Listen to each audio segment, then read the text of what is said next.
નવ ગુજરાત સમયના digital platform આપણો સમય આપણી વાતમાં આજે આપણી સાથે છે પાટણ શહેર ભાજપ મહામંત્રી સંજયભાઈ Modi. This video is sponsored by Q Green, made in India, made for the world. સંજયભાઈ, મારે તમને પ્રશ્ન એવો પૂછવો છે કે પાટણમાં રોડ રસ્તા અને સાફ સફાઈના અમુક પ્રજાના મનમાં પ્રશ્નો મૂંઝવાય છે, તો એના વિશે આપને શું કહેવું છે? પાટણ નગરપાલિકાની સ્થાનિક સ્વરાજ્યની ચૂંટણીનો શંખનાદ વાગી ચૂક્યો છે. સમગ્ર પાટણની અંદર ખૂબ સારું વાતાવરણ અત્યારે દેખાઈ રહ્યું છે. ગત નગરપાલિકાની અંદર નગરપાલિકાના સેવકોએ ખૂબ સુંદર કામ કર્યું છે. ચાલુ સાલે 44 નગરસેવકો પાર્ટીએ નવીન મૂક્યા છે. સાફ સફાઈની અંદર વાત કરીએ તો પાટણ નગરની અંદર ખૂબ સારી એવી દરેક મહોલ્લાની અંદર નગરપાલિકાના સફાઈ કર્મીઓ દ્વારા ખૂબ સુંદર સફાઈ થઈ રહી છે. હમણાં જ પાટણને ખૂબ સારી એવી ભેટ પણ મળી છે.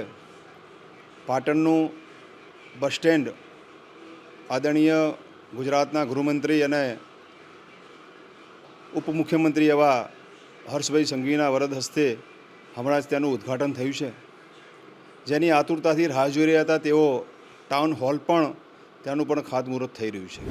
હવે મારો બીજો સવાલ એવો છે સંજયભાઈ આપની પાસે કે પાટણ નગરપાલિકાના 11 વોર્ડમાં આપે 44 નવા ચહેરાઓ મૂક્યા છે, તો શું એ પાર્ટી માટે ફાયદાકારક છે કે નુકસાનકારક છે? આપ શું કહેવા માગો છો? સ્થાનિક સ્વરાજ્યની ચૂંટણીની અંદર ભારતીય જનતા પાર્ટી દ્વારા ચાલુ સાલે સંગઠને 44 ઉમેદવારો નવા મૂક્યા છે. એકદમ શિક્ષિત, યુવાન અને જમીન ઉપરના કાર્યકર્તાઓની પાર્ટીએ ચયન કર્યું છે. 11 વોર્ડની અંદર 44 કોર્પોરેટરનો ખૂબ સારો એવો પ્રતિસાદ અમને મળી રહ્યો છે અને અમે પૂર્ણ બહુમતીથી પાટણ નગરપાલિકા જીતવા જઈ રહ્યા છીએ. આપણી સાથે જે પાટણના મતદાતા બેન પોતે ચાનો વ્યવસાય કરે છે. આપણે બેન પાસે જાણીશું કે બેન, પાટણમાં જેની પણ નગરપાલિકામાં સરકાર આવે તો આપ એની પાસે શું અપેક્ષા રાખો છો? આપણે રોડ રસ્તા સારા જોઈએ, આપણે જઈ પાણી ના ભરાવવું જોઈએ, સાફ સફાઈ સારી જોઈએ અને સરસ રીતે સ્વચ્છતા અભ્યાસ આપણે જોઈએ. અમે તો એવી અપેક્ષા રાખીએ છીએ કે પાટણની અંદર ગંદકીનું બહુ સામ્રાજ્ય છે, પછી રખડતા ઢોરનો પ્રશ્ન છે, પછી રોડ રસ્તાનો પ્રશ્ન છે, અને જે કમરતોડ આમને વેરા નખ્યા છે એ થોડું સમજી અને એનું પણ કંઈક નિરાકરણ લાવે. લારી ગલ્લાવાળાઓનું નિરાકરણ લાવે, દબાણનું નિરાકરણ લાવે, રિક્ષાવાળાઓનું નિરાકરણ લાવે. ટ્રાફિકની બહુ મોટી સમસ્યા કોઈ આખા ગુજરાતમાં હોય તો પાટણમાં છે, કેમ કે પાટણની અંદર બાઇક લઈને જવું હોય તોય બહુ તકલીફ પડે છે.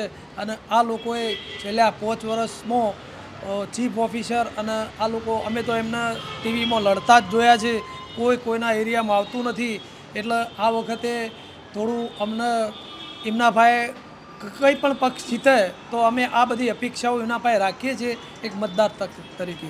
પાટણ નગરપાલિકા એ આમ તો ઐતિહાસિક આ પાટણ શહેર છે અને ઘણા બધા કામોનો વિકાસ થયેલો જ છે, પણ તેમ છતાંય પાટણની પ્રજા અત્યારે કેટલાક પ્રશ્નો એવા છે કે જેનો વિકાસ ઝંખી રહી છે.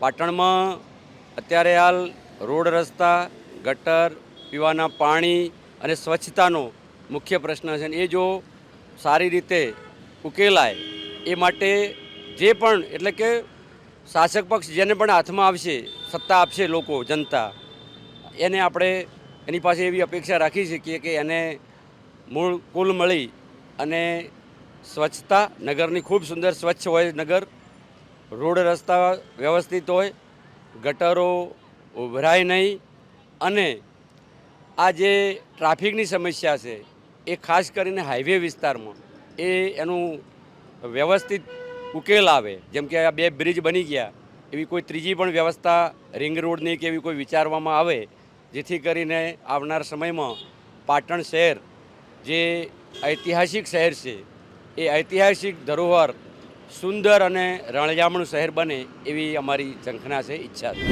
ચોક્કસ પાટણ નગરપાલિકામાં આ વખતે યુવા અને શિક્ષિત લોકો ચૂંટણી લડવા જઈ રહ્યા છે. તો મને એક યુવા તરીકે એવી આશા છે કે પાટણમાં જે નાના મોટા પ્રોબ્લેમ્સ હતા એ સોલ્યુશન આવશે.